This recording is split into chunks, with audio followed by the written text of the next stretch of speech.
एच.सी. वर्मा की कहानी, एच.सी. वर्मा की ज़ुबानी, भाग 19। पिछली बार मैंने पटना साइंस कॉलेज के शिक्षक, वहाँ की प्रयोगशालाएं, बीएससी ऑनर्स के समय जिस प्रकार के क्लासेस मुझे मिले, जिस प्रकार के लैब्स मुझे मिले, उनकी सारी चर्चा की। और आज इतने वर्षों के बाद भी मैं कह सकता हूँ कि वो अपने आप में एक अद्भुत रिसोर्स था। उतनी अच्छी व्यवस्थाएं, उतने अच्छे उपकरण और उतने अच्छे शिक्षक बहुत नसीब वालों को शायद मिलते होंगे बीएससी के समय में। लेकिन पटना साइंस कॉलेज अपने शिक्षा के क्षेत्र के अंदर में, एकेडमिक्स के अंदर में जितना समृद्ध था, पटना विश्वविद्यालय जिसके अंतर्गत पटना साइंस कॉलेज आता है, उसकी जो प्रशासनिक व्यवस्थाएं थीं, एडमिनिस्ट्रेटिव अरेंजमेंट्स थे, मैनेजमेंट थे, वो सारे बहुत कमज़ोर थे, बहुत ही कमज़ोर थे। हालांकि उससे भी मुझे फ़ायदा ही हुआ। एक तो वहाँ पर 3 प्रकार की कम्युनिटीज़ और उनके संगठन, छात्रों के लिए एक छात्र संघ या students union, Patna university students union, शिक्षकों के लिए पटना यूनिवर्सिटी टीचर्स एसोसिएशन, और कर्मचारियों के लिए भी कुछ कर्मचारी संगठन। ऐसे 3 संगठन हुआ करते थे जो अपने अपने क्लाइंट्स के लिए, अपने अपने सदस्यों के लिए, अपने अपने ग्रुप के लिए और यूनिवर्सिटी के साथ में झगड़े किया करते थे। और इस कारण से जब कभी वो स्ट्राइक पर चले जाते थे, हड़ताल पर चले जाते थे, और हड़ताल पर जाने में भी बड़ा तालमेल था। साधारणतः 1 वर्ष के अंदर में एक ग्रुप ही हड़ताल पर जाता था। या तो शिक्षक हड़ताल पर जाएंगे टीचर्स एसोसिएशन के तहत, या तो फिर कर्मचारी हड़ताल पर जाएंगे, या तो छात्र हड़ताल पर जाएंगे। और साल में तीनों में से कोई ना कोई तो जाएगा ही। और हड़ताल पर जाने का मतलब है कि महीने 1.5 महीने तो कॉलेजेस बंद। शिक्षक हड़ताल पर जाएं तो कॉलेजेस बंद, छात्र हड़ताल पर जाएं तो कॉलेजेस बंद, कर्मचारी हड़ताल पर जाएं तो कॉलेजेस बंद। तो इस प्रकार से जो सत्र, शैक्षणिक सत्र है, वो विलम्ब हो जाया करता था। इसी तरह परीक्षाओं में भी बड़ी अव्यवस्था थी। जो तमाम विभागों की बीएससी की परीक्षाएं, पोस्ट ग्रेजुएट्स की परीक्षाएं, ये यूनिवर्सिटी जो कंडक्ट करती थी, जो उसकी सारी व्यवस्था करती थी, उसके अंदर में भी बड़ी ढिलाई। इम्तहान बहुत बहुत समय तक खिसक जाया करते थे। फिर एक पेपर आज हुआ तो दूसरा पेपर फिर 3 दिन का गैप चाहिए या 5 दिन का गैप चाहिए, इस प्रकार की मांग हुआ करती थी विद्यार्थियों की तरफ से, और प्रशासन उसको स्वीकार किया करता था। तो परीक्षाएं बड़ी लंबी चला करती थी। एक परीक्षा अगर शुरू हुई तो शायद 2 महीने तक परीक्षाएं ही चलें। और परीक्षाओं के लिए कोई अलग से परीक्षा भवन की व्यवस्था नहीं होने के कारण से जो कॉलेज के क्लासरूम्स हैं उनमें ही वो परीक्षा हुआ करती थी। तो जो जिनकी परीक्षाएं नहीं हैं उनके भी क्लासेस उस समय में सस्पेंड हो जाते थे, नहीं होते थे, तो फिर से सेशन लेट। तो जिस समय मैंने फिज़िक्स ऑनर्स में वहाँ पर एडमिशन लिया था, उस समय तक वहाँ का शैक्षणिक सत्र करीब करीब 1 वर्ष लेट तो पहले से ही चल रहा था। तो उस दौरान उसमें और भी ज़्यादा उसका सत्र लेट होता चला गया, सेशन लेट होता चला गया। तो 1971-73 का मेरा सेशन था बीएससी ऑनर्स का, और 1973 का 1974 में परीक्षा हो गई है, तो बहुत पहले ही से समझ में आ रहा था। परंतु मेरे लिए उसने भी मेरी मदद ही की, क्योंकि अपने से पढ़ने का पर्याप्त समय मिला।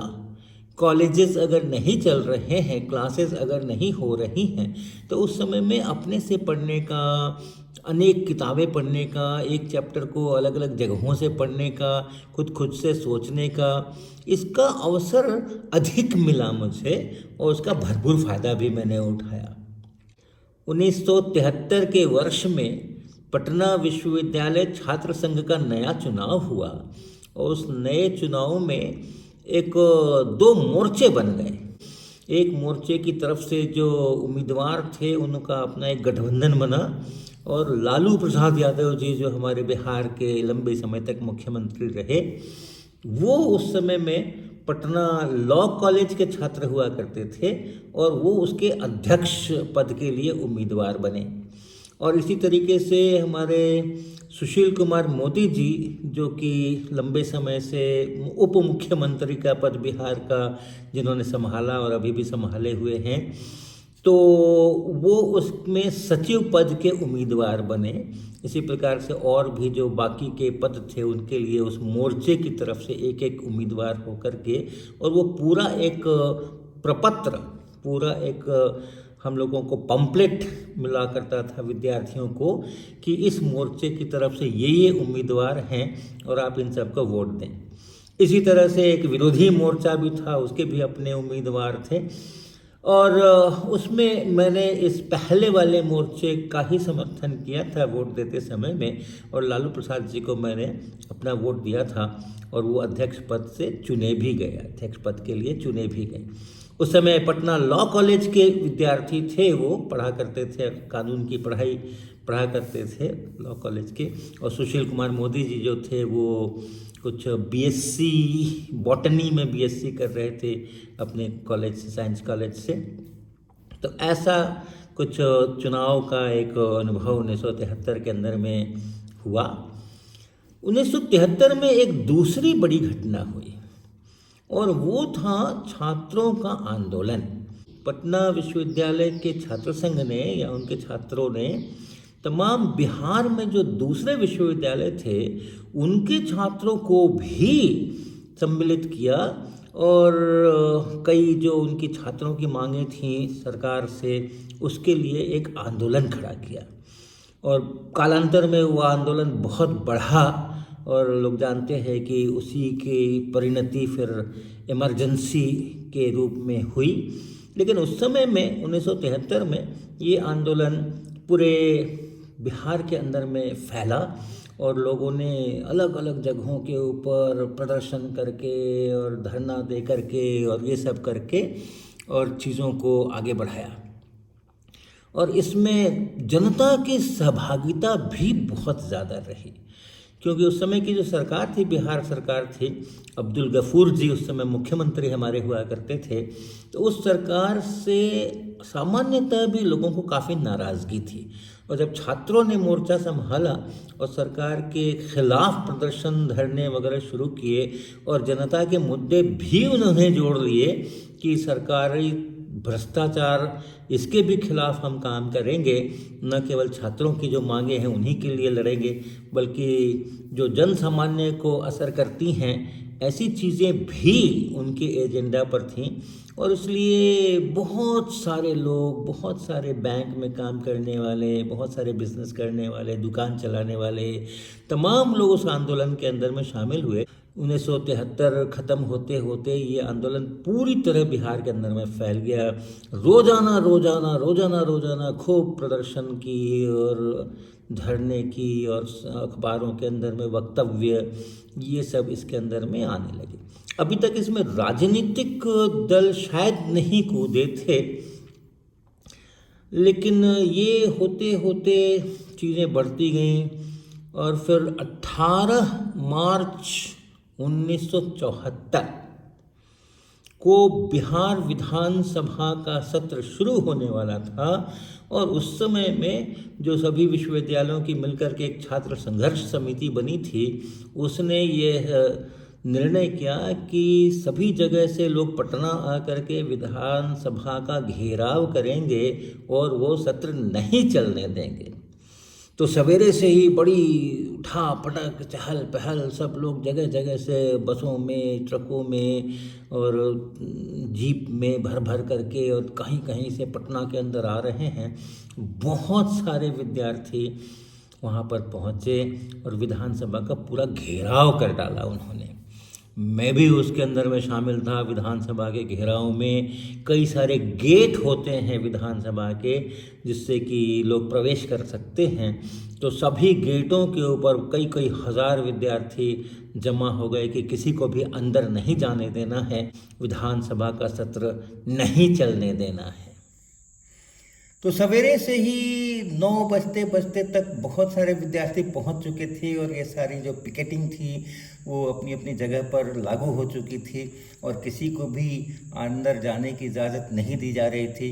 10 बजे के बाद से एक एक करके विधायक आने लगे सत्र में भाग लेने के लिए, लेकिन विद्यार्थियों के इतने बड़े समूह को देख करके उनकी गाड़ी जब रुकती थी और हम लोग विद्यार्थी लोग उनसे आग्रह करते थे कि वो आंदोलन का साथ दें और विधानसभा के सत्र में भाग नहीं लें, तो सहर्ष वो स्वीकार करते थे और हमें शुभकामनाएं देते थे कि हाँ हाँ हम आपके साथ हैं, हम आपके साथ हैं।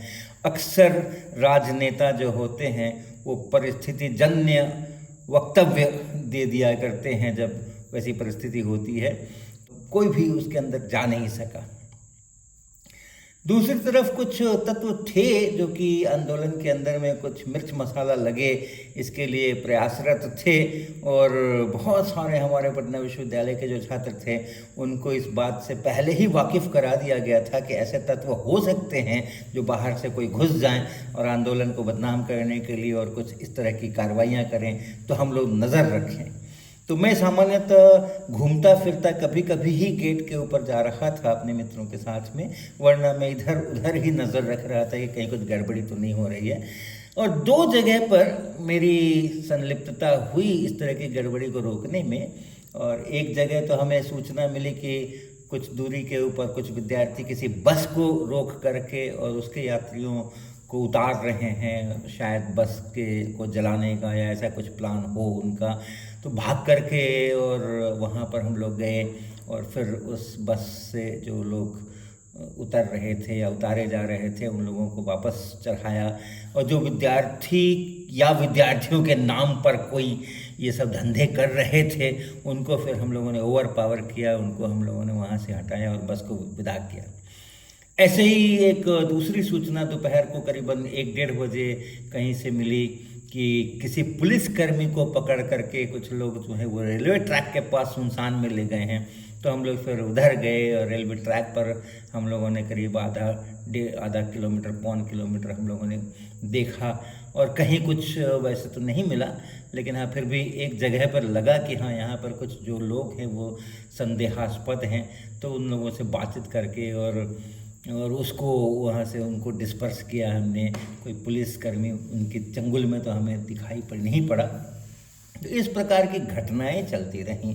इधर अपना गेटों के ऊपर धरना बिल्कुल जारी रहा और शाम तक कोई भी विधायक या स्पीकर या अन्य किसी को भी अंदर जाने की इजाज़त नहीं मिली। लेकिन शाम को करीबन 5 बजे, 4:30-5 बजे राज्यपाल साहब की गाड़ी वहाँ पर पधारी और अंदर जाने के लिए वो प्रस्तुत हुई। जिस गेट से वो अंदर जाना चाह रहे थे वहाँ पर बहुत सारे विद्यार्थी मौजूद थे। वो सब के सब नारे लगाने लगे और सड़क के ऊपर लेट गए और रास्ता बिल्कुल ही नहीं उनको जाने के लिए मिला। लेकिन वो भी बहुत कुछ सोच करके आए थे और पुलिस बहुत सारी साथ में थी। उन्होंने वार्निंग दिया हम लोगों को, मैं तो वहाँ पर नहीं था, वार्निंग दिया छात्रों को कि वो हट जाएं और रास्ता खाली कर दें, अन्यथा बल प्रयोग किया जाएगा। छात्र नहीं माने, अंत में लाठीचार्ज वगैरह हुआ और अंत में फायरिंग हुई। और उस फायरिंग के अंदर में कई सारे छात्र जो है वो घायल हुए और शायद 2-3 की बाद में मृत्यु भी हुई उसमें से, लेकिन बहुत सारे छात्र घायल हुए। और तब फिर वो वहाँ पर उन्होंने रास्ता बनाया पुलिस ने, और राज्यपाल महोदय और स्पीकर महोदय और कुछ लोग जो विधायक रहे होंगे या जो मंत्री रहे होंगे, मुख्यमंत्री रहे होंगे, वो लोग गए अंदर और विधानसभा की कार्यवाही हुई। आधिकारिक रूप से विधानसभा की कार्रवाई हुई। शहर के अंदर में कर्फ्यू लगा दिया गया और जो घायल थे उनको पटना मेडिकल कॉलेज हॉस्पिटल में पहुंचाया गया। वही एक हॉस्पिटल ही था जहां पर कि पहुंचाने का था। और उसके बाद उस शाम उन घायलों का हालचाल लेने के लिए और हम लोगों ने, मैंने और मेरे कुछ मित्रों ने एक योजना बनाई और उस कर्फ्यू के अंदर में हम लोग उस हॉस्पिटल के अंदर में गए और वहाँ क्या हुआ, हम कैसे गए और कैसे हम वहाँ से लौटे और हमने वहाँ क्या देखा और क्या किया, ये सब अगले एपिसोड में।